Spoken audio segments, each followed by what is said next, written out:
ఈ తిరుప్పావై అనేటటువంటి వ్రతాన్ని చేసినటువంటి తల్లి ప్రపంచమంతటిలోనూ మణిపూస వంటి శ్రీవిల్లిపుత్తూరులో జన్మించినటువంటి గోదాదేవిట. ఏమిటి ఎందుకు అంత మాట వెయ్యడం అంటే, ఆ శ్రీవిల్లిపుత్తూరు ప్రపంచంలో మణి వంటిది అనడానికి ఒక రహస్యం ఉంది. మొట్టమొదట ఈ భూమి అంతా కూడా సముద్రంలో మునిగిపోతుంటే, ఆనాడు రాక్షసులు దీన్ని చాప చుట్టినట్టు చుట్టి పట్టుకుపోతుంటే, వరాహమూర్తి భగవానుడు నీళ్లల్లోకి ప్రవేశించి ఆ రాక్షసుల్ని దునుమాడి తన మూపురమున ధరించి భూమిని పైకెత్తారు. పైకెత్తిన తరువాత భూదేవిని పైకెత్తారు కాబట్టి భూమిని భరించారు కాబట్టి భూమి ఆయనకి భార్య, ఆయన భర్త. అందుకని ఆ భూమిని యథాస్థితిలో ఉంచి తన అవతార సమాప్తి చేసే ముందు భూదేవిని అడిగారు, నీకు ఇంకేమైనా కోరికుందా అని.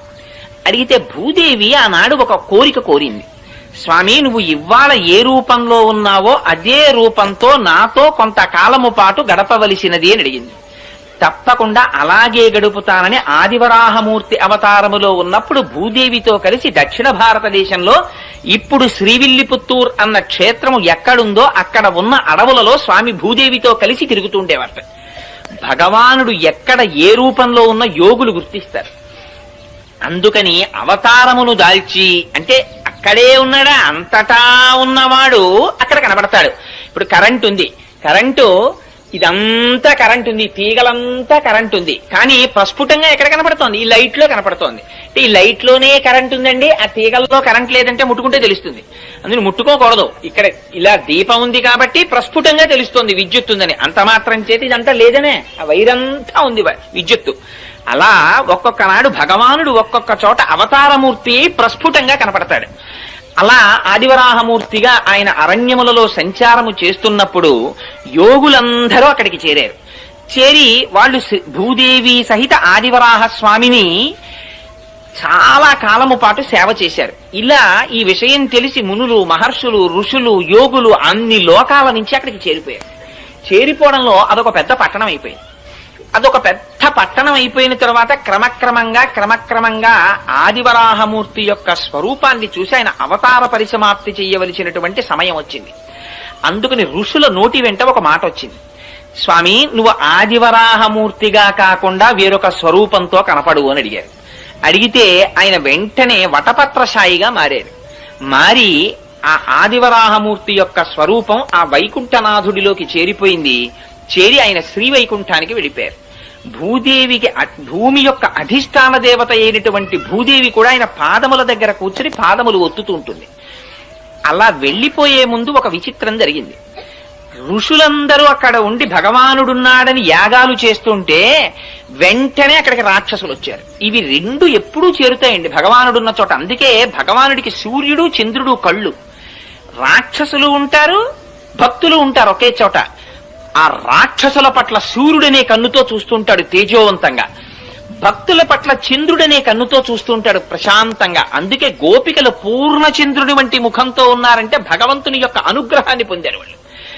రాక్షసులు వచ్చి ఆ మహర్షుల్ని వేధిస్తున్నారు, రక్తమాంసాల్ని తెచ్చి యజ్ఞగుండాల్లో పడేస్తున్నారు. ఈ ఋషులందరూ ఆ అరణ్యంలో తిరుగుతున్నటువంటి ఆదివరాహమూర్తి పాదములు పట్టి ప్రార్థించారు, స్వామి నీ అవతార పరిసమాప్తి అయిపోతోంది, ఈ రాక్షసుల్ని దునుమాడమని. ఆయన అన్నారు, ఈ మాత్రం రాక్షసుల్ని దునుమాడడానికి నేను రావలసిన అవసరం లేదు, నా సుదర్శనాన్ని పంపిస్తున్నానన్నారు. వెంటనే చక్రం బయలుదేరి వచ్చింది. వచ్చి అందులో అన్నారు, ఆ వ్యాఖ్యానంలో ఒక విచిత్రమైన మాట రాశారు. అదిట ముందు ఎవరిని చంపిందంటేట ఆ రాక్షసుల యొక్క రథముల చక్రములను పడగొట్టిందిట. ఎందుకంటే మీరు చక్రాలు నేను చక్రాలు ఏమిటే, ఇన్ని చక్రాలు ఉండడానికి వీలేదు, ఒక చక్రమే ఉండాలని ముందు చక్రాలు పడగొట్టింది. రథాలు పడిపోతే వాళ్ళందరూ కింద పడ్డారట. కొన్ని కోట్ల మంది రాక్షసుల్ని సంహరించేసింది చక్రం. సంహరించేస్తే దాని నిండా రక్తం మాంసం అంటుకుపోయి మళ్ళీ స్వామి ధరించడానికి అనుకూలమైన స్థితిని పొందడానికి ఆనాడు ఆదివరాహమూర్తి వరుణుణ్ణి పిలిచారట. పిలిచి ఒకసారి చక్రం కడగాలి, ఇక్కడ ఏదైనా నీటిని ఏర్పాటు చేయమన్నారు. స్వామి సుదర్శనాన్ని కడగడానికి సామాన్యమైనటువంటి నీళ్ళేమిటి, గంగా యమునా సరస్వతుల్ని పిలుస్తున్నానని గంగా యమునా సరస్వతుల్ని పిలిచారట. అదే తిరుముక్కోళ తీర్థము అని శ్రీవిల్లిపుత్తూరులో తీర్థం ఏర్పడింది. అందులో సుదర్శనాన్ని కడిగారు. అందుకని ఆ తీర్థంలో స్నానం చేసినటువంటి వాళ్ళకి ఆధ్యాత్మిక జ్ఞానం వస్తుంది అంటారు. సుదర్శనం అంటే మంచి దర్శనము. సుదర్శనాన్ని కడిగారు కనుక దీనితో చూసేటటువంటి దర్శనం ప్రపంచాన్ని చూస్తుంది. ఇక్కడి నుంచి ఆంతరనేత్రంతో చూసేటటువంటి దర్శనం పరమాత్మని చూపిస్తుంది. అది సుదర్శనం కడగడం. అందుకని ఆ కోనేటిలో స్నానం చేస్తారు. సరే, ఆదివరాహమూర్తి తిరిగి వైకుంఠనాథుడిగా వెళ్ళిపోయారు. ఇక్కడ శేషసాయిగా ఆయన అంశ ఉండిపోయింది. అదే మున్నూరు దేవాలయం అని కృష్ణమూర్తి గుడి ఉండిపోయింది శ్రీవిల్లిపుత్తూరులో. అప్పటికి దాని పేరు శ్రీవిల్లిపుత్తూరు కాదు. వెళ్ళిపోయి ఉండగా ఒకనాడు భూదేవి ఆయన పాదములొత్తుతూ ఎందుకో ఒక ప్రశ్న వేసింది. స్వామి, మీకు అనేక రకములైనటువంటి కైంకర్యములు జరుగుతుంటాయి కదా, పుష్పార్చన చేస్తారు, తులసితో అర్చన చేస్తారు, అభిషేకం చేస్తారు. అసలు ఈ అర్చనలన్నింటిలో మీకు ప్రీతిపాత్రమైన అర్చన ఏది అని అడిగింది. అడిగినది భూదేవి అడిగింది కనుక ఆయన అన్నారు, నాకు పుష్పార్చన ప్రీతి అన్నారు. పుష్పాలు ఎక్కడి నుంచి రావాలి? భూమిలోంచి రావాలి. అందుకని అడిగిన వాళ్ళని ప్రీతి చెందించడం ఆయన యొక్క కోరిక. అందుకని పుష్పములంటే నాకు ప్రీతి అన్నారు. పుష్పార్చన చేత ప్రీతి చెందుతానన్నారు. అసలు ఆయన అడిగిన పుష్పాలు బాహ్య పుష్పాలు కావు. అహింస ప్రథమం పుష్పం, పుష్పమింద్రియ నిగ్రహ, సర్వభూత దయా పుష్పం, క్షమా పుష్పం, విశేషత జ్ఞాన పుష్పం, ధ్యాన పుష్పం, తప పుష్పం తు సత్తమం, సత్యమష్ట విధం పుష్పం, విష్ణో ప్రీతికరం భవేత్ అని ఆ పుష్పాలు. అందుకని ఆ పుష్పార్చన ఇష్టమన్నారు. అయితే నేను పుష్పార్చన చెయ్యాలనుంది కొంతకాలం, మీకు ఎక్కడ జన్మించనని అడిగింది. అడిగితే, నువ్వు కడుపున పుట్టవలసిన అవసరం లేదు, నాకు పుష్పార్చన చెయ్యడానికి పుడతానని అడుగుతున్నావు కనుక మన గరుక్మంతుని యొక్క అంశలో భట్టనాథులని ఒకరు జన్మిస్తారు, వారికి అయోనిజవై తులసి వనంలో నువ్వు దొరుకుదువుగానివి అని అభయం ఇచ్చారు. సరే, ఈలోగా ఆదివరాహమూర్తి యొక్క అవతారము పరిసమాప్తి కాగానే అక్కడున్న మహర్షులు ఋషులు అందరూ వెళ్ళిపోయారు. వెళ్ళిపోతే మళ్ళీ అది అడవి కింద ఉండిపోయింది. ఆ అడవిలో చిన్న కుగ్రామం ఒకటి ఏర్పడింది. దాని పేరు పుత్తూరు అని పిలిచేవారు. అక్కడ కండువు అనబడేటటువంటి పేరు కలిగినటువంటి వాడు, విల్లి అని పేరు కలిగినటువంటి వాడు, ఇద్దరు ఆటవికులు సోదరులు ఉండేవారు. వాళ్ళిద్దరూ రోజు జంతువుల్ని వేటాడి ఆ మాంసం తెచ్చుకు తినేవారు. వాళ్ళిద్దరూ ఒక రోజున ఒక పులిని వేటాడడానికని బయలుదేరారు. ఆ పులి పరిగెత్తింది ఒక గుహవేపు. అటువేపుగా ఈ విల్లి అన్నవాడు పరిగెత్తాడు, కండు అన్నవాడు పరిగెత్తాడు. ఈ వెళ్ళినటువంటి పులి మీద ఆ కండు అన్నవాడు బాణం వేశాడు. దెబ్బతిన్న పులి ఎటో నక్కింది. దానికోసం విల్లి వెతుకుతున్నాడు, కండువు వెతుకుతున్నాడు. ఆ దెబ్బతిన్న పులి పొంచి ఉండి ఒక్కసారి కండువు మీద పడి వాడి మెడ కొరికి చంపేసింది. చంపి గుహలోకి పారిపోయింది. ఈ విల్లి ఆ చనిపోయినటువంటి కండువు శరీరం మీద పడి ఏడుస్తున్నాడు, అయ్యో నువ్వు పులి చేతిలో మరణించావని. అక్కడే ఉంది ఆలయం, అందులో ఉన్నారు స్వామి. వీడి ఏడుపు విని బాధ చెంది ఆయన బయటికి వచ్చారు. ఒక ముసలి బ్రాహ్మణ రూపంలో వచ్చి, ఏమయ్యా నీ తమ్ముడి గురించి అంత విలపిస్తున్నావు, నీ తమ్ముణ్ణి బ్రతికిస్తాను, ఈ ఆలయం ఒక చిన్న గుడి కడతావా అని అడిగారు. అంటే భగవానుడు రాబోయేటటువంటి విషయాల్ని ఉద్ధరించడానికి ఇప్పటి నుంచే ఆయనకు ఒక ప్రణాళిక ఉంటుంది. అందుకని గుడి కడతావా అన్నారు. అంటే ఆయన అన్నాడు, తొందరలో అలాగే కడతాను, కానీ ముందు నా తమ్ముణ్ణి బతికిస్తే కడతానన్నాడు. నువ్వు కట్టు, తమ్ముణ్ణి బతికిస్తానన్నారు. కాదు, ముందు తమ్ముణ్ణి బతికించు, నేను కడతానన్నారు. సంకల్పం చేస్తే ఎంతసేపు అండి, ఆ పిల్లాడు ఆయన బతికాడు. ఇప్పుడు గుడి కట్టన్నారు. అప్పుడు అన్నాడు, అయ్యో మా తమ్ముడి కోసం అన్నాను గాని గుడి కట్టడానికి డబ్బులు ఉండాలి, వేటగాడిని నా దగ్గర డబ్బు ఎక్కడుంది అన్నాడు. ఆయన అన్నారు, గుహలో పులి దూరింది కదా, లోపలికి వెళ్ళి పులిని చంపు, ఆ గుహలో నిధులున్నాయి, ఆ నిధి పట్టుకొచ్చి గుడి కట్టన్నారు. అంటే ఈ విల్లి అనేటటువంటి వాడు ఆ గుహలో దూరి పులిని చంపి నిధిని తెచ్చి గుడి కట్టాడు. అది పుత్తూరు అనబడేటటువంటి కుగ్రామం విల్లి అనేటటువంటి వాడి చేత దేవాలయ నిర్మాణం భగవంతుని పనుపున జరిగింది కాబట్టి విల్లిపుత్తూరైంది. ఆ విల్లిపుత్తూరుకి గరుడుని యొక్క అంశలో భట్టనాథులు వచ్చారు. ఆ భట్టనాథులే పెరియాళ్వార్.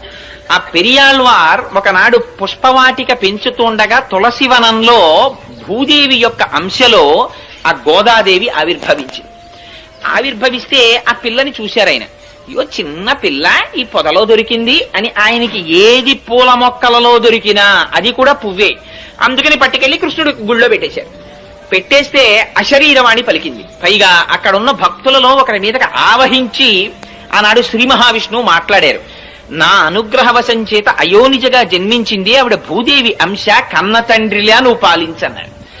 సరే అని తీసుకొచ్చారు, భార్యకి ఇచ్చారు. ఆ పిల్ల పెరిగి పెద్దదవుతోంది, మంచి యవ్వనంలో ప్రవేశించింది. నువ్వు పుష్పవాటికకి రాకు, యవ్వనంలో ఉన్నావు కదా, బయట తిరగకూడదు, నువ్వు ఇంట్లో ఉండి పుష్పమాలలు కట్టు, నేను పువ్వులు తెస్తానన్నారు. సరే మీకు తెలిసి ఇంకా కథ. ఆయన పువ్వులు తెచ్చేవారు, ఈవిడ పువ్వులు కడుతుండేది. కట్టిన తరువాత తండ్రి గారు చూడకుండా ఆ పుష్పమాల తన మెడలో వేసుకుని జడలో పెట్టుకుని ఒకసారి నూతులో చూసుకుని ఓసారి అద్దంలో చూసుకుని ఆ పుష్పమాల తీసి బుట్టలో పెట్టేది. ఈ పుష్పమాల పట్టుకుని ఆయన కృష్ణ పరమాత్మకు పట్టుకెళ్లేవారు. అర్చకులు ఆ పుష్పమాల అలంకారం చేద్దామని తీస్తే అందులో మామూలుగా పువ్వు కొండవలసినటువంటి వాసన కన్నా కూడా దివ్యమైన పరిమళం కనపడేది. ఇటు మల్లె పువ్వులా కాకుండా ఇంత పరిమళాలు వస్తున్నాయి ఏమిటి పువ్వులని, బహుశా ఇదంతా భట్టనాథుల యొక్క తపఫలితం అయి ఉంటుంది, ఆయనకున్న కైంకర్యనిష్ట అయి ఉంటుంది అనుకున్నారు.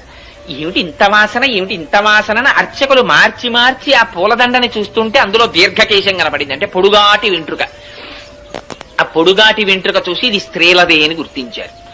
స్త్రీల వెంట్రుక పూలదండలోకి ఎందుకు వచ్చింది? భట్టనాథులు వేరొక స్త్రీ అలంకరించుకున్న దండ పట్టుకురారు కదా. కానీ అడగడానికి ఆయన సామాన్యులు కారు, బాగుండదని దండను అలంకారం చేసేశారు ఆ వెంట్రుకని తీసేసి. అసలు అన్నింటిలోకి చాలా హీనమైనది ఏమిటంటే పూజా మందిరంలోకి కానీ పూజ చేసే పదార్థాల్లో కానీ వెంట్రుక రాకూడదు. అయ్యి బాబోయ్, మార్కండేయ పురాణంలో దానికి ఎంత శుద్ధి చెప్పారో ఆ వెంట్రుక వస్తే. అందుకని ఏమిటి వెంట్రుక ఉందని వెంట్రుక తీసేసి అలా ఇలా 3 నెలలు జరిగింది. జరిగితే ఇది చర్చ పెరిగిపోయింది అర్చకుల్లో. రోజు దీర్ఘకేశం వస్తోంది, భట్టనాథులు అలాంటి వాళ్ళు కారు, పైగా వెంట్రుకకి సువాసన ఉంటోంది, ఏమిటి విచిత్రం అని. సరే 3 నెలలు అయిపోయిన తరువాత ఒక రోజున మళ్ళీ అటువంటి పుష్పమాల వచ్చింది. వచ్చేటప్పటికి వాళ్ళు ఇంకా ఉండబట్టలేక భట్టనాథుల్ని పిలిచి అడిగారు, ఇలా 3 నెలల నుంచి వస్తున్నాయి పూలదండలు, నిజం చెప్పండి, ప్రతిరోజు వెంట్రుకలు ఉంటున్నాయి, ఎవరు అలంకరించి తెస్తున్నారని. మహాప్రభో, నాది పొరపాటు, నేను ఎప్పుడూ ఎవరు అలంకరించినవి తేలేదు, ఈ పుష్పవాటికని పుష్పాలంకృతిని నమ్ముకుని బతుకుతున్న వాడిని నన్ను నమ్మండని ఆయన పుష్పమాలని వెనక్కి తీసుకెళ్లిపోయారు. ఆ రోజున తీసుకెళ్లిపోయి ఎవరు అలంకరించుకుంటున్నారు అని కొంచెం ఆలోచించి చూస్తే తన కూతురే అలంకరించుకుంటారు. చూశారు, అమ్మా ఎంత తప్పు చేశావమ్మా, పరమాత్మకిచ్చే పుష్పహారాన్ని నువ్వు అలంకరించుకుని ఇస్తున్నావా, దానివల్ల నేను మాట పడ్డానమ్మా అని. ఆ రోజున ఆయన పట్టికెళ్ళడానికి పుష్పమాలలు లేవు, బయటికెళ్లి చూస్తే పువ్వులు దొరకలేదు, బాధ పెట్టుకుని పడుకున్నారు. ఆ రాత్రి ఆయనకి కృష్ణ పరమాత్మ కల్లోకి వచ్చారు. నాకు చాలా ప్రీతి నీ కూతురు అలంకరించుకున్న పుష్పమాలయే, ఆవిడ భూదేవి అంశ, వచ్చిందే ఆ కైంకర్యానికి వచ్చింది, మీ అమ్మాయి అలంకరించుకున్న దండలు పట్టుకొచ్చి నాకు అలంకారం చేయమన్నారు. అంటే భట్టనాథులు అన్నారు, ఈ మాట నాకు చెప్తే సరిపోతుందా, అర్చకులకు కూడా చెప్పండి అన్నారు. అంటే ఆయన మళ్ళీ అర్చకులకి అశరీరవాణిగా పలికి వినిపించారు. అప్పటి నుంచి అందుకని మాలని ధరించి ముక్త విడిచిపెట్టి ఇచ్చినది కాబట్టి ఆవిడికి ఆముక్త మాల్యద అని పేరొచ్చింది. ఆ పుష్పహారాన్ని పట్టుకొచ్చి స్వామికి అలంకారం చేసేవారు. సరే కొన్నాళ్లు పోయిన తరువాత భట్టనాథులు అడిగారు, అనగా పెరియాళ్వార్ విష్ణు చిత్తులు, అమ్మా నీకు యవ్వనం వచ్చింది కదా, వివాహం చెయ్యాలి కదా, ఎవరిని వివాహం చేసుకుంటావు అని అడిగారు. అడిగితే ఆవిడంది, తాను వేసుకున్నటువంటి మాలని మార్చి వేసుకునేటటువంటి అధికారం భార్యాభర్తలకే కదా ఉంది. మనం ఒక పని చేస్తుంటాం సాధారణంగా, వివాహంలో కానీ ఎందులోనన్నా దండలు వేయించే సాంప్రదాయం ఉంటుంది. అందులో సాధారణంగా ఇద్దరికి చెరుకో దండ ఇచ్చి ఆ దండలు వాళ్ళ మెళ్ళో వీళ్ల మెళ్ళో వేయిస్తారు. అది కాదు అసలు. భార్యాభర్తల సంబంధం అంటే ఏమిటంటే, భర్త చేతితో దండ పట్టుకుని భార్య మెడలో వేస్తాడు, భార్య చేతితో దండ పట్టుకుని భర్త మెడలో వేస్తుంది. వేసిన తరువాత భార్య తన మెడలో దండ తీసి భర్త మెడలో వేస్తుంది, భర్త తన మెడలో దండ తీసి భార్య మెడలో వేస్తాడు. అలా పక్క పక్కన కూర్చుని దండలు మార్చుకుంటే వాళ్ళు భార్యాభర్తలని గుర్తు. అలా నేను ధరించిన మాల తీసి ఇస్తే ఆయన వేసుకున్నాడు, అందుకని ఆయనే పతి. అందుకని ఇంకా వేరుగా చెప్పక్కర్లేదు. అందుకని నేను శ్రీ మహావిష్ణువుని వివాహం చేసుకుంటాను. అమ్మో, ఎంత గొప్ప కోరిక కోరావమ్మా, శ్రీ మహావిష్ణువుని వివాహం చేసుకుంటావా? కానీ మరి శ్రీ మహావిష్ణువు అంటే చాలా మూర్తులుగా ఉన్నారు, ఇందులో నువ్వే మూర్తిని చేసుకుంటావన్నారు ఆయన. అంటే ఆవిడంది, ఎన్ని రకాలుగా ఉంటాడు అంటే నాన్నగారు చెప్పండి అంది. అంటే ఆయన ఏదో 105 దివ్య దేశాల్లో శ్రీ మహావిష్ణువు ఎలా ఉంటారో ఆ మూర్తులన్నీ వర్ణించారట. వర్ణిస్తే అందుట నాన్నగారు వింటుంటే, ఒక్కొక్క శ్లోకం మీరు ఒక్కొక్క క్షేత్రంలో ఉన్న మూర్తుల గురించి చెప్తున్నారు, ఇవన్నీ వింటుంటే అబ్బో ఏ మూర్తికి ఆ మూర్తి గొప్ప అనిపిస్తోంది. అలా ఏం తెలుస్తుందండి వింటే? అబ్బా అమ్మాయి తెల్లగా ఉంటాడమ్మా, అమెరికాలో ఉంటాడమ్మా, బూట్లు వేసుకుంటాడమ్మా, కోట్ వేసుకుంటాడమ్మా, పుట్టుమచ్చ ఉండదమ్మా మొహం మీద, చంద్రబింబం అమ్మా, బలానా కుటుంబరావు గారు అబ్బాయి, బలానా కోటేశ్వరరావు అబ్బాయి ఇలాగమ్మా అని చెప్తుంటే అందరి పెళ్లి కొడుకులు ఎలా ఉన్నారో ఒకసారి పిలవండి చూస్తానంది ఆవిడ. అంటే అందుకనిట ఆయన పెరియాళ్వారని పిలిచింది. ఆయన అక్కడ కూర్చుని పర్ణశాలలో ఒక్కొక్క శ్లోకం చదివారట 105 క్షేత్రాల్లో ఉన్న స్వాముల్ని. వాళ్ళందరూ వచ్చి అక్కడ నిలబడ్డారు. ఇది ఆయన శక్తి. 105 మూర్తుల్ని తీసుకొచ్చి నించోపెట్టారు. నించోపెట్టి నీకెవరిని చేసుకుంటావమ్మా అని అడిగారు. అడిగితే శ్రీరంగంలో ఉన్న రంగనాథుడు ఆవిడికి బాగా నచ్చాడు. ఈయన్ని చేసుకుంటాను నాన్నగారు అందిట. అంటే మిగిలిన వాళ్ళని ఏమనుకోకండి స్వామి, మా అమ్మాయి ఇన్ని మెచ్చుకుందంటే, అయ్యో ప్రతిబింబంలాగా నేనే కదయా 105 మూర్తులుగా ఉన్నది, ఏకస్వమేవ బహుధా భవభాసిలోకే, ఆయనే కదా ఉన్న ఒక్క ఆత్మేగా ఇన్ని రకాలుగా కనపడాలి అని ఆ స్వామి రంగనాథుడు చేసుకుంటానన్నారు. మిగిలిన వాళ్ళందరూ వెళ్ళిపోయారు, మిగిలిన మూర్తులు. పాపం ఈ రంగనాథుడిని చేసుకుంటానని ఆవిడ మురిసిపోతోంది. అదిగో వ్యాఖ్యానంలో రాశారు, ఆ స్వామి ఒకనాటి రాత్రి గోదాదేవి దగ్గరికి వచ్చి ఆవిడతో భోగం అనుభవించారు. అంటే ఆవిడ బ్రహ్మానందమును అనుభవించింది. ఆనాడు ఆండాళ్ తల్లికి వరం ఇచ్చారట, నువ్వు ఏ పరమాత్మని కోరి ఇంత తపస్సు చేశావో అటువంటి నిన్ను నేను ఆనందాన్ని పొందినటువంటి రోజు, నువ్వు బ్రహ్మానందమును పొందిన రోజు కనుక, భోగం అనుభవించిన రోజు కనుక ఇది ఉత్తరోత్తర భోగి అని పిలవబడుతుంది అని చెప్పారట. అందుకని భోగి పండగ. అందుకని అదిగో ఆ భోగం అనుభవించి స్వామి వెళ్లిపోయారు. చాలా కాలం అయిపోయింది, ఆయన రాలేదు. ఈవిడ బెంగ పెట్టేసుకుంటోంది, అవతల కళ్యాణం జరగలేదు. ఎలాగా అని బెంగ పెట్టుకుని ఉండిపోయి ఈవిడ చాలా విరహతాపమును అనుభవిస్తూ ఆఖరికి విశేషమైనటువంటి వృత్తాంతం రాశారు. ఓ పరిచారికని పంపించింది. పంపించేటప్పటికి శ్రీరంగంలో శృంగార మండపంలో వసంతం ఆడుతున్నాడు ఆయన రంగనాథుడు. అప్పుడు ఈవిడ తన యొక్క భక్తి ప్రపత్తుల చేత యోగ మార్గంలో వెళ్ళింది ఆయన దగ్గరికి. వెళ్లి, స్వామి నీ గురించి ఆండాళి తల్లి అలమటించిపోతోంది, రావలసింది అంటే తన మెడలో పుష్పహారాన్ని చేతి ఉంగరాన్ని ఇచ్చి పంపించారు స్వామి. ఆ ఇచ్చిన తరువాత కొంతకాలం అయిన తర్వాత తన దగ్గర ఉన్నటువంటి అర్చకులకి, ఆలయ అధికారులకి స్వప్నంలో కనపడి చెప్పారు. ఇవి జరుగుతుంటాయండి యథార్థంగా. అన్నవరం సత్యనారాయణ స్వామి వారు వెలిసే ముందు అనువంశిక ధర్మకర్తకి ఆయన స్నేహితుడు ప్రకాశరావు గారికి ఒకే రోజు రాత్రి కల్లోకి వచ్చి చెప్పారు, నేను అంకోల వృక్షం కింద ఉన్నాను, నన్ను పైకి తీసి ప్రతిష్ఠ చెయ్యండి అని. ఎప్పుడో కాదు, ఈ మధ్య అప్పుడే అన్నవరంలో ప్రతిష్ఠ జరిగింది. అందుకని అలా కలలో కనపడి చెప్తే ఆలయ అధికారులకి ఏమని చెప్పారంటే, మీరు నా కోసం వజ్రవైఢూర్య సహితమైనటువంటి పల్లకీని ఎలా పంపిస్తారో అలా గోదాదేవికి పంపించండి. పంపిస్తే ఆవిడ పల్లకి ఎక్కి వస్తుంది. వచ్చిన తరువాత నేను ఆవిడ్ని కళ్యాణం చేసుకుంటానని చెప్పారు. అలా కళ్యాణం చేసుకుంటానని రంగనాథుడు పలికినటువంటి మాట మేరకి పల్లకిని, ఆ ఛత్రాన్ని, చామరాన్ని అన్నిటినీ తీసుకుని విష్ణుచిత్తుడి ఇంటికి వెళ్లారు. వెడితే విష్ణుచిత్తుల వారు ఆ రాజుగారికి కబురు చేశారు. అంతకుముందు పరతత్వ నిర్ణయంలో రాజ్యసభలో పాల్గొన్నారు కనుక రాజు తన పరివారం అంతటితో వచ్చాడు. పెద్ద వేడుక కింద ఊరిరిగింపు ఒకటి బయలుదేరి శ్రీరంగం చేరుకున్నారు. చేరుకున్న తర్వాత ఉత్సవమూర్తితో కలిపి అమ్మవారికి వివాహం చేశారు. చేసిన తరువాతట స్పష్టంగా రాశారు. 4 వ్యాఖ్యానాలు ఉన్నాయి గోదాదేవి కళ్యాణం గురించి. 4గింటిల్లో అన్నింటిలో ఆవిడ అంతర్ధానం అయినట్టు రాశారు. కానీ నమ్మాళ్ళవారి దగ్గరికి వెళ్ళినట్టు ఒక చోట 4గింటిలో 4 రకాలు ఈ వివాహం జరిగింది. అందులో పెద్దలు చాలా మంది అంగీకరించినటువంటిది. అందులో వైష్ణవులలో పెద్ద పెద్ద పండితులు సాధికారికంగా అంగీకరించి రాసిన వ్యాఖ్యానాన్ని మాత్రమే నేను విజ్ఞాపన చేస్తున్నాను. అందుకని ఆ తల్లికి ఉత్సవమూర్తితో వివాహం జరిగిన తర్వాత, ఉత్సవమూర్తి అంటే ఒక చోట ఉండదు కదా, మూల విరాట్ లాగా ఉత్సవమూర్తి బయటికి వస్తారు ఊరేగింపుకి. మూల విరాట్ ఎప్పుడు ఆలయంలో ఉంటారు. అందుకని ఆ ఉత్సవమూర్తి తరువాత సేవకి వెళ్ళిపోయారు. అంటే పొద్దున్నే తిరుమలలో చూడండి కళ్యాణానికి వస్తాయి మూర్తులు. కళ్యాణానికి ఏమిటి, సోమవారం అయితే ఏదో ఒక అర్చన ఉంటుంది, దానికి వస్తారు. మంగళవారం అయితే ఒక సేవ, బుధవారం అయితే సహస్రకలశాభిషేకం, గురువారం అయితే తిరుప్పావడ, శుక్రవారం అయితే పూరాభిషేకం, ఇలా రకరకాలు నిత్య కళ్యాణోత్సవానికి వస్తాయి. ముందు వచ్చి కళ్యాణం జరిగిపోతుంది. కళ్యాణం అయిపోయిన తర్వాత ఊంజల్ సేవకి అద్దాల మండపంలో కెడతాయి. ఊంజల్ సేవ అయిపోయిన తర్వాత రంగనాయకుల మండపంలో వసంతోత్సవానికి వస్తాయి. రంగనాయకుల మండపంలో వసంతోత్సవం అయిపోయిన తర్వాత ఆ రోజు జరగవలసిన ఆర్జిత బ్రహ్మోత్సవానికి వస్తాయి. ఆర్జిత బ్రహ్మోత్సవం అయిపోయిన తర్వాత ఇవే ఉత్సవ విగ్రహాలు బయటికి వస్తాయి. బయటికి వచ్చి స్వామి తన ఉభయనాంచారులతో కలిసి సహస్రదీపాలంకార మండపంలో ఉయ్యాల లూగుతారు. ఉయ్యాల లూగిన తర్వాత ఇదే ఉత్సవమూర్తులు మళ్ళీ లోపలికెడతాయి. ఇంతగా ఆ ఉత్సవమూర్తులు తిరుగుతాయి. మూల విరాట్ లోపల ఉండిపోతారు. ఆవిడ అనుకుందిట, ఏమిటి ఉత్సవమూర్తి ఇలా తిరుగుతున్నారు, ఎప్పుడూ కదలకుండా నాతో కలిసి ఉండిపోయే మూర్తి నాకు కావాలని తండ్రి గారితో కలిసి ప్రదక్షిణం చేసి మూల విరాట్ దగ్గరికి వెళ్లి తన చేతితో నీరాజనమిచ్చి శేషపాన్పున ఎక్కి రంగనాథుడి దగ్గర పాదముల దగ్గర కూర్చుని అంతర్ధానం అయిపోయింది. అలా రంగనాథుణ్ణి అందరూ చూస్తుండగా పొందింది. 30 పాశురములను విజ్ఞాపన చేసి ప్రతిరోజు పాశురాన్ని ఒక పూజ కింద చేసేదావిడ. పార్వతీదేవిని అర్చించిన తరువాత ఆ పాశురాల్ని చదివినట్టుగా వ్యాఖ్యానాల్లో రాశారు. ఎందుచేత అంటే కాత్యాయని వ్రతాన్ని గురించి విన్న తరువాత తిరుప్పావై చేసింది గోదాదేవి. అందుచేత అదిగో అలా చేసి రంగనాథుడి యొక్క భోగమును అనుభవించి మళ్ళీ భూదేవి అంశగా ఆయన పాదములను చేరిపోయినటువంటి మహాతల్లి గోదాదేవి. అటువంటి గోదాదేవి అటువంటి భూమండలములో మణిపూస వంటి శ్రీవిల్లిపుత్తూరు అన్నారు. కారణం ఏమిటంటే అసలు భూమండలాన్ని పైకి తీసుకురాగానే తీసుకొచ్చిన ఆదివరాహమూర్తి తిరిగి ఇప్పటికి వస్తుందండి.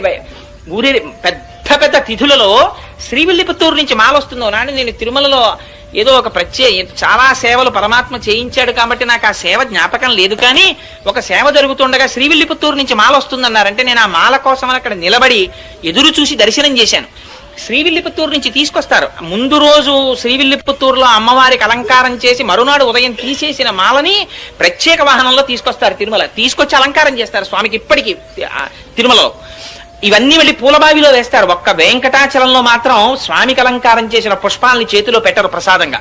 పూలబావి అని వేరే ఉంది, అందులో వేసేస్తారు. మళ్ళీ అదంతా వేరు వృత్తాంతం అనుకోండి. ఎందుకు అలా చేస్తారు అంటే ఇప్పుడు అవన్నీ మనకి ఎందుకు కానండి, ఎప్పుడైనా వెంకటాచలం గురించి చెప్పుకున్నప్పుడు చెప్పుకుందాం. అందుకని అదిగో అటువంటి స్థితి కనుక ఆ గోదాదేవి ఉన్నటువంటి ప్రాంతం భూమండలంలో మణిపూస. ఆ విల్లిపుత్తూర్ శ్రీ సంబంధంగా అమ్మవారు వచ్చింది కనుక శ్రీవిల్లిపుత్తూర్ అయింది. అక్కడ సాక్షాత్ అమ్మవారు వెలిసింది. ఆదివరాహమూర్తి యొక్క అంశయైన వటపత్రశాయి వెలిశారు. అక్కడ మహాభక్తుడైన పెరియాళ్వారు వెలిశారు. ఇన్ని ప్రత్యేకతలు ఉండడం చేత అన్నిటిని మించి సుదర్శనాన్ని కడిగినటువంటి పరమ పావనమైన కోనేరు వెలిసింది. అందుకని ఇన్నున్నాయి కాబట్టి అది భూమండలమునకు మణిపూస అయిన శ్రీవిల్లిపుత్తూర్. ఆ శ్రీవిల్లిపుత్తూరులో గోదాదేవి 30 పాశురములను కలిపి మాల కింద అల్లిందిట. అల్లి రంగనాథుడి మెడలో వేసిందిట. ఈ పాటలని పాడినా చదివినా నోము చేసినా బాహ్యార్థమును విన్నా చదివినా అదే ఫలితం అన్నారు. ఏమిటి పాటలకంత ప్రాముఖ్యత ఏమిటి? ఇవి కేవలం పాటలే కదా, 30 పాటలు. ఇది ఏమైనా వ్రతమా లేకపోతే ఏమైనా క్రతువు ఉందా? మరి ఎందుకు ఇంత గొప్పతనం వచ్చింది దీనికి అంటే అసలు దీన్ని బయటికి రావాలని తప్పించి ప్రాణాలు విడిచిపెట్టినటువంటి ఒక మహాపురుషుడు ఒక ఆయన ఉన్నాడు. అక్కడి లింకు తిరుప్పావైకి. ఎక్కడిదో తెలుసా అండి ఇది? నాథయామున మధ్యమాం అస్మదాచార్య పర్యంతాం వందే గురు పరంపరాం అని చదువుతారే, అందులో నాథముని అని ఒక ఆయన ఉన్నారు. ఆయన త్రికాలవేది మహాయోగి. ఆయన ఒకనాడు చెప్పారు, నా కొడుకు మనవడిగా వస్తున్నారు. ఆయన ఆ మనవడు వైష్ణవ మతాన్నంతటినీ కూడా ఈ భూమండలం 4 చెరగలా వ్యాప్తి చేస్తాడు. అటువంటి కారణజన్ముడు పుడుతున్నాడు. ఆయనకి నేనే ఈ విష్ణు సంబంధమైనటువంటి పురాణాలు చెప్పాలని కోరికుంది అని చెప్పేవారు శిష్యులతో. కానీ పాపం ఆయనకి వృద్ధాప్యం వచ్చేసి శరీరం విడిచిపెట్టేస్తున్నారు. ఆయన కొడుకు ఈశ్వరముని అని ఆయన ఉత్తర భారతదేశం క్షేత్రాల్లో దర్శనం చేస్తుంటే రాత్రి కలలోకి వచ్చి కృష్ణ పరమాత్మ చెప్పారు, నేనే నీ కడుపున కొడుకుగా పుడుతున్నాను అని. ఆ ఉత్తర భారతదేశంలో ఉండగా కొడుకు పుట్టాడు కనుక యమునా నది ఒడ్డున పుట్టాడు కనుక యమునకి నాథుడు శ్రీకృష్ణుడు కనుక కృష్ణుడు స్వప్నములో చెబితే పుట్టాడు కనుక యామునుడని పేరు పెట్టారు. ఆయన మనవడిగా రావాలి, కానీ మనవడికి చెప్పుకోవాలి విద్యని తాతగారు కలవరించారు. కానీ ఈలోగా శరీరం పడిపోయింది. పడిపోతుంటే ఆయన ఏమన్నారంటే పుండరీకాక్షుడన్న శిష్యుణ్ణి పిలిచి, ఒరే నేను బ్రతికి ఉండడం లేదు నా మనవడు వచ్చే వరకు, అందుకని నువ్వు ఈ విష్ణు సంబంధమైనటువంటి విద్యనంతటినీ నా మనవడికి చెప్పు, నా దగ్గర నేర్చుకున్నావు కనుక అని చేతిలో చెయ్యించుకుని ప్రాణం వదిలేశారు.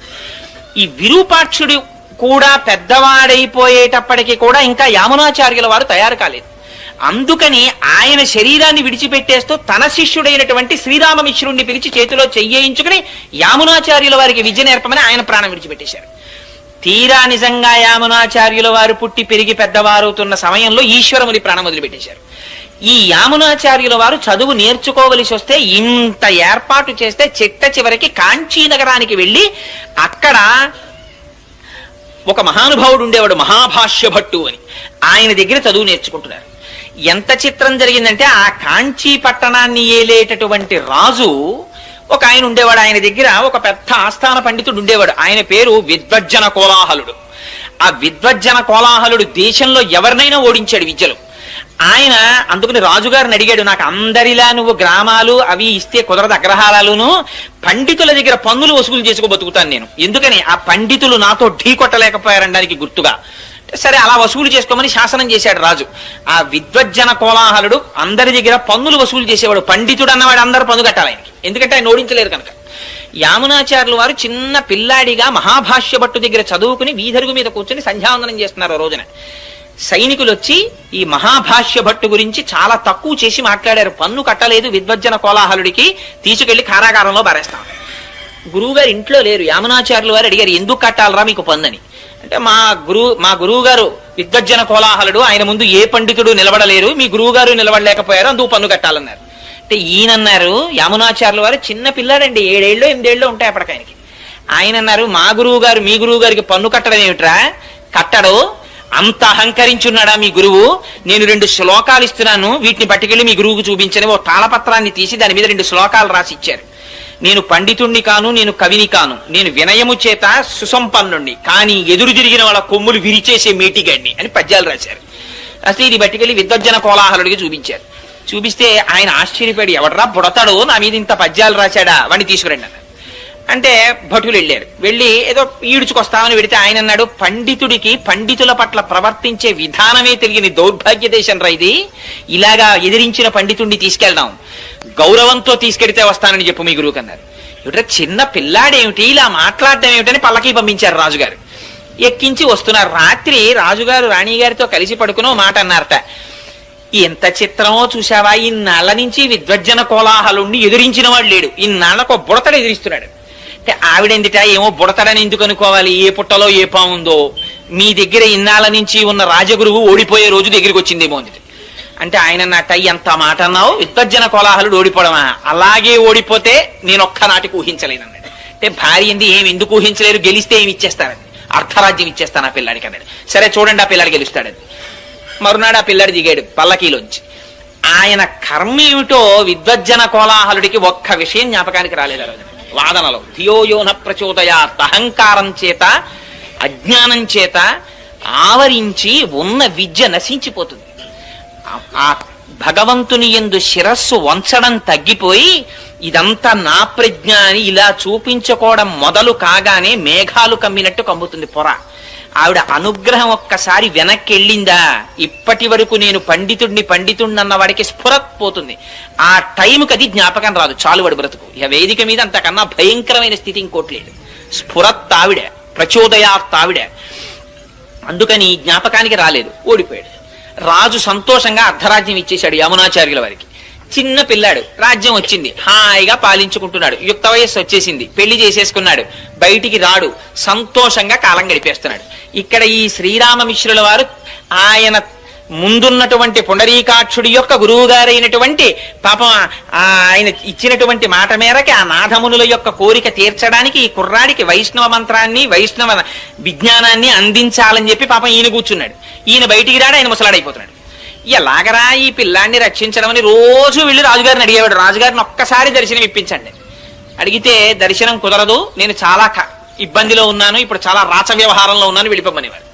తిరిగి తిరిగి తిరిగి తిరిగి విసిగి వేసారిపోయి ఆయన ఒక రోజున పూజ చేస్తూ రంగనాథుడికి చెప్పుకున్నారు కళ్ళనీళ్లతో, మా గురువులు మహానుభావుడు ఆ నాథమునులు చెప్పారు, నా మనవడు వస్తున్నాడు, వాడు వైష్ణవ మతాన్ని నిలబెడతాడన్నారు, ఆ పిల్లాడు రాజు అయిపోయి అసలు నా మొహమే చూడటం లేదు, ఇంకా నేను చెయ్యగలిగింది ఏం లేదు, శ్రీరంగనాథ ఏమైనా ఉంటే నువ్వే చూసుకో అన్నారు. అంటే పూజా మందిరంలో మాటలు వినపడ్డాయి, అంత బెంగెట్టుకోకోయ్, నీ ఇంటి పక్కనే ముళ్ళ ముస్తె కూర ఉంది కదా, రోజు బట్టికెళ్ళి ఆ వంటశాలలో ఇమ్మన్నారు. అంటే ముళ్ళ ముస్తె కూర అని నీటి పక్కన పెరుగుతుంది, ఆ కూర రోజు తింటే విడిచిపెట్టకుండా ప్రతిరోజు తినాలి. తింటే ఏమవుతుందంటే విషయభోగముల మీద ఆ లంపటం వదిలిపోయి వైరాగ్యం వస్తుంది ఆ కూర తింటే, దానికి ఆ లక్షణం ఉంది. అందుకని ఆ ముళ్ళ ముస్తె కూర పట్టుకెళ్లి పాపం రోజు ఈయన ఈ శ్రీరామమిశ్రుల వారు వంటశాలలో ఇచ్చి రాజుగారికి పెట్టమనేవారు.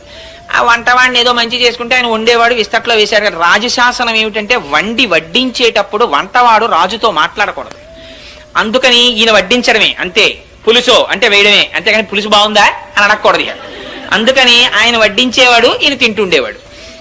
ఎక్కడిది ఈ కూరని ఆయన అడిగేవాడు కాదు. పాపం ఎవరో పట్టుకొచ్చారని ఈయన చెప్పేవాడు కాదు, తలగా ఎగిరిపోతుంది, ఆయన వెళ్ళిపోయేవాడు. ఇలా కొన్ని నెలలు అయిపోయింది. కానీ ఆయనకి వైరాగ్యం ప్రారంభమైంది ఆ ముస్తె కూర తిని. కానీ పాపం రోజు వచ్చి ఈయన అడుగుతుండేవాడు ఈ శ్రీరామమిశ్రుడు, ఏమయ్యా ఏమైనా అడిగాడా నా గురించి, ఎవరు తెచ్చారు ఈ కూరని ఏమైనా అడిగాడా అని. తిని వెళ్ళిపోయాడు ఆయన అనేవాడు. ఆఖరికి ఓ రోజు ఇంటికి ఎడుతుంటే వర్షం పడింది, చలేసింది, జ్వరం వచ్చింది, ఇంట్లో పడిపోయాడు, 10 రోజులు అయిపోయింది, ముసలాయన అయిపోయాడు. ఎన్నాళ్ళు ముళ్ళ ముస్తకూర పెడితే మారుతాడు రాయన, నా వల్ల కాదు రంగనాథ, ఇంకా నేను చెయ్యగలిగింది లేదు అన్నాడు. ఆ రోజున రాజుగారు భోజనం చేస్తూ వంటవాడిని పిలిచి, రోజు ఒక ఆకుకూర పెట్టేవాడివి పెట్టలేదే అన్నాడు. అంటే వంటవాడు అన్నాడు, మహాప్రభో మాట్లాడితే తలకాయిపోతుందని నేను చెప్పలేదు, కానీ ఎవరో వృద్ధుడైన వైష్ణవుడు ప్రతిరోజు ఈ ఆకుకూర తెస్తాడు, మీకు పెట్టమన్నాడు, పెడుతున్నాను. ఎందుచేతనో ఒక 10 రోజుల నుంచి ఆయన రావట్లేదు, ఆయన మీ దర్శనానికి కొన్ని 100 మార్లు ప్రయత్నించారు, మీరు దర్శనం ఇవ్వలేదు అన్నాడు. అరెరే అలాగా, ఒక వైష్ణవుడు వృద్ధుడు నా కోసం ఆకుకూర తెస్తున్నాడు ఆ రోజు, ఈ మాట నీకు కనపడితే నా దర్శనానికి పంపించన్నాడు అని వెళ్ళిపోయాడు రాజు. ఈయన ఇంకా విసిగెత్తిపోయి వెళ్ళడం మానేశాడు. ఇంకా చిట్ట చివరి ప్రయత్నం, రంగనాథ ఇక నేను వెళ్ళను సుమా, నా మీద నువ్వు ఆశెట్టుకోవద్దు, ఇవాళ ఒక్కరోజు పట్టుకెడుతున్నాను కూరని. ఓ రోజున మెల్లిగా వణుకుతూ పాపం ఆ కూర పట్టుకుని వెళ్ళారు. వెడితే వంటవాడు గభాలన కౌగిలించుకుని, మహానుభావ మీ గురించే చూస్తున్నాను, రాజుగారు అడిగారు దర్శనం చేయండి అన్నాడు. రాజుగారి దగ్గరికి ప్రవేశపెట్టారు. రాజుగారు ఆయనని చూడగానే ఆయన దివ్యమైన తేజస్సు చూసి సింహాసనంలోంచి లేచి కాళ్ళ మీద పడ్డాడు. పడి, నా కోసం ఎందుకు తెచ్చారు ఈ ముళ్ళ ముస్తె కూర ఇన్నాళ్ళ నుంచి అని అడిగాడు.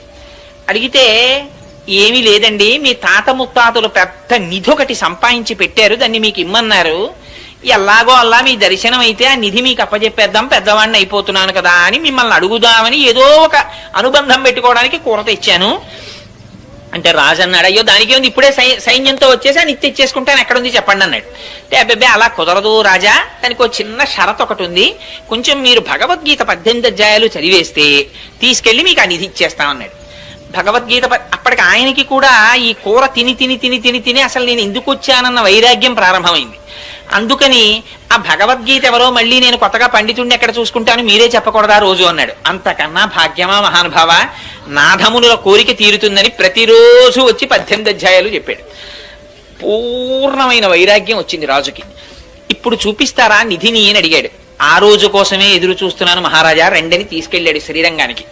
తీసుకెళ్లి ఆ శ్రీరంగనాథుడు ఇలా పడుకుని దక్షిణ దిక్కికి చూస్తూ ఇలా పడుకుని ఉంటారు. ఆ పాదముల దగ్గర శ్రీదేవి భూదేవి ఉంటారు. ఆ శ్రీరంగనాథుడి పాదాలు చూపించి, ఇదే మీ తాత ముత్తాతలు మీకు ఇచ్చిన పెన్నిధి, ఈ పెన్నిధిని మళ్ళీ మీకప్పజెప్పాలని ఆ పాదములను కొలిచేటటువంటి వైష్ణవుల యొక్క భక్తి, ఆ సాహిత్యము, ఆ సంపద ఇవన్నీ నిలబెట్టేటట్టుగా మీరు ఒక గొప్ప ఆచార్యులు కావాలని మీ తాత అపేక్షించారు, కానీ మీరు రాచరికంలో పడిపోయారు అని చెప్పి శ్రీరంగనాథుడి పాదాలు చూపించి అది నిధి అని చెప్పారు. వెంటనే ఆయన ఏం చేశాడంటే తన కొడుక్కి పట్టాభిషేకం చేసేసి శ్రీరంగంలో పర్ణశాల నిర్మించుకుని 5 పుస్తకాలు రాశారు. రాసి దేశంలో ఎందరో పండితుల్ని ఓడించి వైష్ణవ మతాన్ని స్థాపించారు. ఆయన స్థాపించిన వారు 120 సంవత్సరాలు బ్రతికారు యామునాచార్యుల వారు. 120వ సంవత్సరంలో ఆయన శరీరాన్ని విడిచిపెట్టేసే ముందు రామానుజాచార్యుల వారికి కబురు చేశారు ఒకసారి రమ్మని. రామానుజాచార్యుల వారు కంచిలో ఉన్నారు ఆ సమయంలో. ఆయన శ్రీరంగం వచ్చేంత వరకు ప్రాణాలు నిలబెట్టుకోలేక యామునాచార్యుల వారు శరీరం విడిచిపెట్టేశారు. ఈయన పొద్దున్న శరీరం విడిచిపెట్టారు, మధ్యాహ్నానికి రామానుజాచార్యుల వారు వచ్చారు. వస్తే అరెరే ఆయన జీవించి ఉండగా దర్శనం చేయలేకపోయానని బెంగబెట్టుకుని బాధపడ్డారు. బాధపడి ఆ భౌతిక కాయాన్ని తిప్పడంలో కుడి చేతి 3 వేళ్లు ఇలా ముడుచుకుపోయి కనపడ్డాయి యామునాచార్యుల వారి. అదేమిటి, ఈయన బతికున్నప్పుడు కూడా ఇలాగే వేళ్లు ముడుచుకుని ఉండేవా అని అడిగారు. అడిగితే ఏమో తెలియదు, అలా ఉండేవి కావు, చేతులు బాగానే ఉండేవి, ఎందుకో చచ్చిపోయిన తర్వాతే ఈ 3 వేళ్లు ముడుచుకున్నాయన్నారు. అప్పుడు రామానుజాచార్యుల వారు ఆలోచించి, ఈయనకేవో తీరని కోరికలు 3 ఉండిపోయాయి, అవి నాకు చెప్పాలనుకున్నారు, అందుకే నాకు కబురు చేశారని ఒక్కసారి అంతర్ముఖులై ధ్యానం చేసి 3 ప్రతిజ్ఞలు చేశారు. బ్రహ్మసూత్రాలకి వైష్ణవతత్వంగా నేను భాష్యం రాస్తాను, అది మీకు తీరని కోరికగా ఉండిపోయింది కాబట్టి నేను ఆ కోరిక తీరుస్తానన్నారు. ముడుచుకుపోయిన వేళ్లలో ఒక వేలు పైకి తెరుచుకుంది, అందుకని రామానుజులు శ్రీభాష్యం రాశారు. 2వ కోరిక, ఇంతకు పూర్వం ఆళ్వారులు గోదాదేవి వంటి వారు వ్రాసి పాడినటువంటి పాటలు జనసామాన్యంలో ప్రచారంలో లేవు, వాటిని నేను ప్రయత్నపూర్వకంగా ప్రచారం చేసి ఆ పాటలకి ఆ వ్రతాలకి ఒక స్థాయిని కల్పిస్తానని ప్రతిజ్ఞ చేశారు. 2వ వేలు తెరుచుకుంది. మళ్ళీ మీకులా బెంగ పెట్టుకుని విడిచిపెట్టకుండా ఈ పీఠానికి నేను ఉండగానే సమర్థుడైనటువంటి ఉత్తరాధికారిని నియమిస్తానని ప్రతిజ్ఞ చేశారు. 3వ వేలు తెరుచుకుంది. అందుకని ఆయన ఉండగానే పరాశర భట్టర్లను తీసుకొచ్చి ఉత్తరాధికారిగా నియమించారు. అదిగో రామానుజాచార్యుల వారు చేసినటువంటి ప్రతిజ్ఞని నిలబెట్టుకోవడానికి ఆనాడు గోదాదేవి చేసినటువంటి వ్రతానికి ప్రాచుర్యం కల్పించారు. కల్పించి అది యామునాచార్యుల వారికి ఉండిపోయిన కోరిక, అది శ్రీ మహావిష్ణువు యొక్క సంకల్పం. ఇటువంటి వ్రతం కలియుగంలో అందరికీ అందాలి అని. అందుకని అదిగో అందుచేత ఫలస్థుతి పాశురం దగ్గరికి వచ్చేటప్పటికి అంత చిత్రమైన మాట మాట్లాడారు. భూమండలంలో మణిపూస వంటి శ్రీవిల్లిపుత్తూరులో జన్మించినటువంటి నిత్యము తులసిమాలలు ధరించేటటువంటి భట్టనాథుడు. నిత్యం తులసిమాలలు ధరించేటటువంటి వారు అంటే శ్రీ మహావిష్ణువు యొక్క నాభికమలంలోంచి బ్రహ్మగారు ఆవిర్భవించారు. బ్రహ్మగారు ఆవిర్భవించినటువంటి మొట్టమొదటి తామర పువ్వు శ్రీ మహావిష్ణువు యొక్క నాభిలోంచి వచ్చింది. ఆ తామర పువ్వు యొక్క మూలము అంటే ఆ గింజ శ్రీ నారాయణుడు. అందుకని నారాయణ స్వరూపంగా మెడలో తులసిమాలలు వేసుకుంటారు. అంతటి మహాభక్తుడైనటువంటి విష్ణు చిత్తుల యొక్క కుమార్తెగా వచ్చిన గోదాదేవి అనడంలో ఆ శ్రీవిల్లిపుత్తూరుని, ఆ గోదాదేవిని, ఆ భూదేవిని, ఆ ఆదివరాహమూర్తిని, యామునాచార్యుల్ని, రామానుజుల్ని, వారి కోరికని ఇన్నింటిని జ్ఞాపకం చేస్తున్నారు. అందుకొని వచ్చినటువంటి ఈ తిరుప్పావైని ఈ 30 పాశురములను కేవలముగా చదివినా అందరికీ ఆ భాష అర్థం కాదు కదండి. అందుకని అర్థం కాకుండా చదివినా, లేదు అర్థముతో ఆ వ్రతమును అనుసంధానము చేసినా, లేక కేవలము పైన ఉండేటటువంటి దాని అర్థాన్ని తెలుసుకోవడానికి ఆ వ్యాఖ్యానాన్ని చదివినా, విన్నా, చెప్పినా, ఆనాడు గోదాదేవి ఎటువంటి ఫలితాన్ని పొందిందో, ఎటువంటి ఫలితాన్ని పొందింది? శ్రీరంగనాథుడిలో ఐక్యాన్ని పొందింది. గోపికలు ఎటువంటి ఫలితాన్ని పొందారో వాళ్ళు ఎటువంటి ఫలితాన్ని పొందారు? పరమేశ్వరుని నుంచి విడివడవలసినటువంటి అవసరము లేని నిత్య సంశ్లేషాన్ని అనుభవించారు. అటువంటి ఫలితాన్ని అందరూ అనుభవిస్తారు.